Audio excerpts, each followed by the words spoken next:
Lorsque nous évoquons notre enfance, la plupart d'entre nous pensent probablement aux jouets, à la rencontre de nouveaux amis ou à l'école.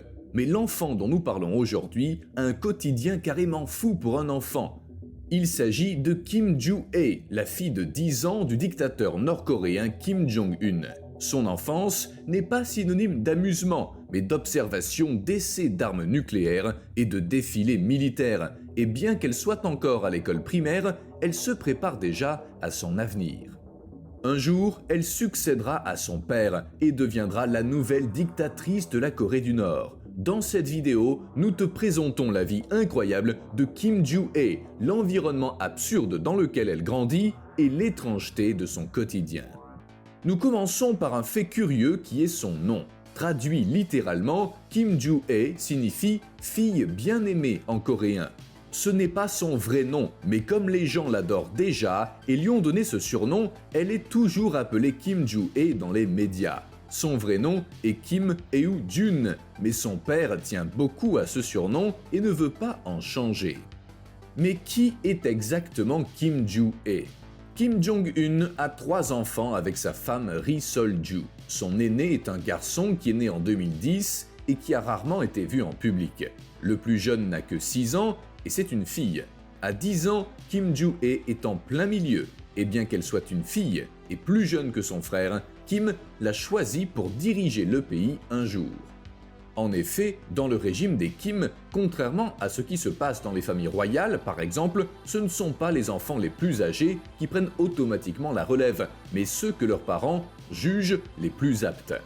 Kim Jong-un avait également 3 frères et sœurs plus âgés, mais ils ont été jugés trop efféminés par leur père pour être autorisés à devenir des dirigeants.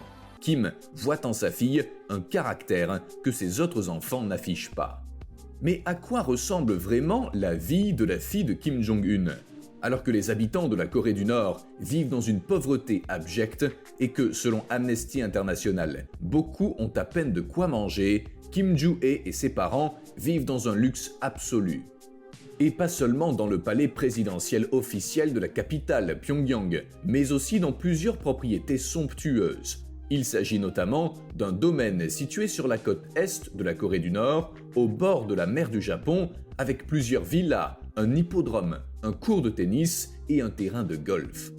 Les images satellites ont montré que les Kim ne sont pas vraiment privés de quoi que ce soit. Les caméras ont par exemple montré une plage privée et un port de plaisance privé où les Kim entretiennent un yacht de luxe de 50 mètres, le seul yacht privé de Corée du Nord. Comme sa mère, Kim Joo-hae aime les vêtements de luxe et les bijoux fins. Alors que les femmes nord-coréennes ordinaires ne sont guère autorisées à porter des bijoux et n'ont généralement que des vêtements de mauvaise qualité, la jeune fille de 10 ans porte des vêtements de marque de luxe tels que Christian Dior qui coûtent environ 2000 €, tandis que son père a un penchant particulier pour les montres de luxe. Kim Jong-un collectionne les montres bracelets de marques telles que Patek Philippe et Rolex, qui coûtent jusqu'à environ 200 000 € chacune. Kim Joo-hae a donc une vie privée que personne en Corée du Nord ne peut se permettre. Les écoles du pays étant d'un niveau relativement bas, elle et ses frères et sœurs ne fréquentent pas les écoles primaires publiques, mais reçoivent des cours privés dispensés par des enseignants venus de l'étranger. Kim Joo-hae passe la plupart de son temps libre à monter à cheval. Sa famille possède des trotteurs russes Orlov, une race noble de chevaux blancs dont la famille a importé 50 exemplaires de Russie pour un coût d'1 demi-million d'euros. Une fois par an, Kim Joo-hae et ses parents escaladent le mont Paektu, la plus haute montagne de Corée du Nord. Mais l'alpinisme n'est pas seulement une activité de loisir. En Corée du Nord, on croit que le grand-père de Kim Jong-hae est né d'une vierge dans une cabane de montagne, tout comme Jésus. En plus de l'équitation, Kim Joo-hae aime le ski. Kim Jong-un a récemment construit une station de ski de luxe spécialement pour elle, qui est ouverte au public mais difficilement abordable. Lorsque la famille de Kim s'y rend, toute la station est fermée et une piste entière leur est réservée. Mais la vie privée de Kim Joo-hae n'est pas la seule chose à sortir de l'ordinaire. Depuis quelque temps, la fille de Kim Jong-un passe également beaucoup de temps à assister à des événements publics. Elle a été présentée pour la première fois par son père lors d'un événement plutôt inhabituel pour un enfant, le lancement d'une fusée.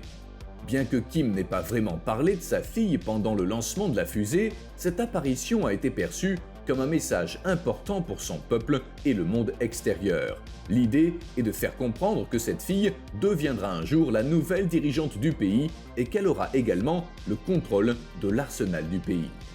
Bien que les armes de la Corée du Nord soient bien inférieures à celles de l'Occident, le pays a maintenant réussi à construire un missile capable d'atteindre l'ouest des États-Unis et de détruire une ville de taille moyenne.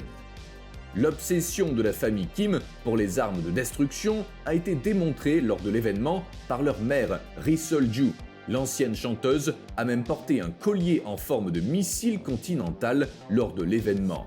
Comme si la présentation n'était pas assez mise en scène, le pays a ensuite émis son propre timbre à l'effigie de l'enfant de 10 ans pour commémorer le lancement du missile.